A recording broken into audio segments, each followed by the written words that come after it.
Welcome, Cornerstone families! We are so pumped to have you joining us online today. In today's video, we're going to have a time of worship as well as a Bible story for you guys to watch. And afterwards, you can check out our Cornerstone Kids Facebook page to find the parent guides for today's lesson. Make sure you gather as a family and go through those activities and questions together. Yeah, now let's hop into worship.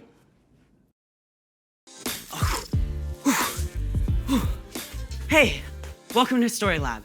This week, we're talking about gratitude, while we take a look at the story of a guy who took a little time and made a big impact.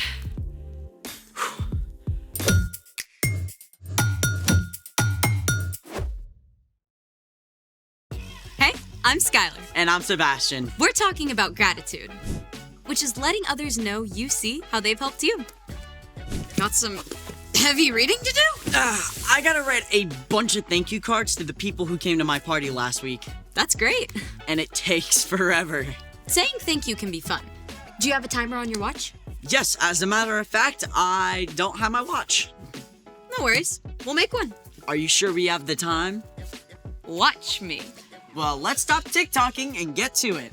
Let's make it. Today, we're going to make time. Sounds great. Wait, like a time machine? Welcome to the future. Not that kind, silly. We're going to make an hourglass. Oh, I love watching the sands of time fall. Well, this one doesn't use sand, but it's still pretty neat. Now, you'll need 2 empty water bottles with no labels. They should be the same size with the same size caps. I got these from a recycling bin. Perfect. We'll also need 2 straws, duct tape, food coloring, hot glue sticks, scissors, a drill, and a hot glue gun. I think that's everything. All right. First, glue the 2 caps together. Let's plug this hot glue gun in. It's in.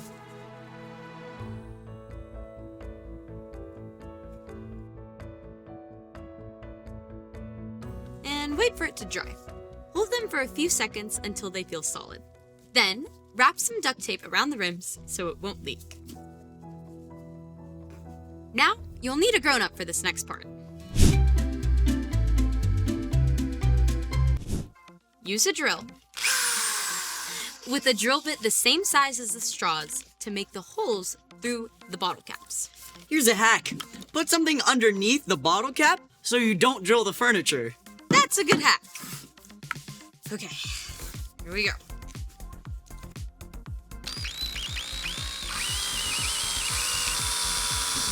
There we go. Easy as pie. Perfect.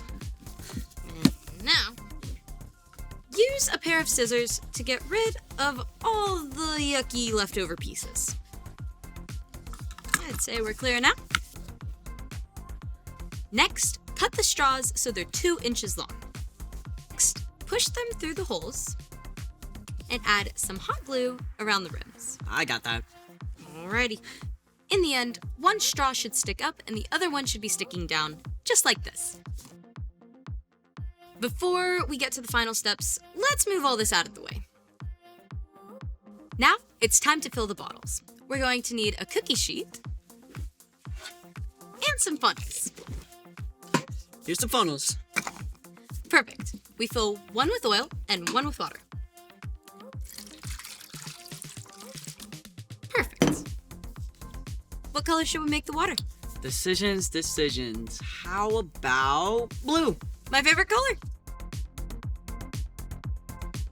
Now the hard part. Uh-oh. On the count of 3, we flip the bottle of oil onto the bottle of water and screw the bottle upside down. Ready? Yes. Okay. 1, 2, 3. Go. Screw. I think we got it. I think we got it. Yes! Now, let's see how this thing works. Wow. Whoa. This is so pretty. What a cool way to measure time. So, are you ready for the next fun part? Always. I challenge you to a gratitude game. I bet I can come up with more things to say thank you for than you by the time the last bead falls. Oh, you're on. Ready, set, Go! I'm grateful for my mom. She makes amazing lasagna. my teacher. She teaches me stuff. My mail carrier. She gets me my packages, even in a storm. Restaurant services. They get my food hot and ready. My best friend. She makes me laugh. The bus driver. I'm never late because of him. Music. It cheers me up. My dog. He gives the best cuddles. My house. It's small and cozy. Trees. They give us oxygen. Pizza. I mean, who doesn't love pizza? God! He made everything. And he's always with us. So, how'd we do? You won. Congratulations. Thanks, Sebastian. Speaking of saying thank you, it's time for... The story before the story. Today, we're in the book of Luke, one of the 4 Gospels that tells us the story of Jesus' life. Though Luke was not Jewish, he became a believer in Jesus and a close friend of the Apostle Paul, traveling with him to tell people about Jesus. Luke was a doctor and cared very much about details and accuracy. He wanted to record all of the events of Jesus' life in an orderly way. Luke spoke with many people who had seen and heard firsthand the amazing things that Jesus had done. Then, Luke wrote it all down. He wrote like an investigative journalist, being really organized and paying close attention to every detail. In Luke, we read stories of Jesus' love and compassion, even while Jesus was traveling to Jerusalem to give up his own life, which is where our story starts. Take it away. Hey everyone! So, Luke recorded that one day Jesus was on his way to Jerusalem. As Jesus was going into a village, 10 men ran out to meet him. They had a terrible skin disease that caused sores to appear all over their bodies. Stop right there. Don't come any closer. This terrible disease was very contagious, and there was no known cure. The men were scared and hopeless. Jesus! Master, have pity on us! People who had this skin disease were usually forced to leave their homes and towns, and no one would talk to them or go near them. They may not have seen their own families for years. Jesus was their last hope. Jesus' followers must have been shocked that Jesus didn't back away from the men.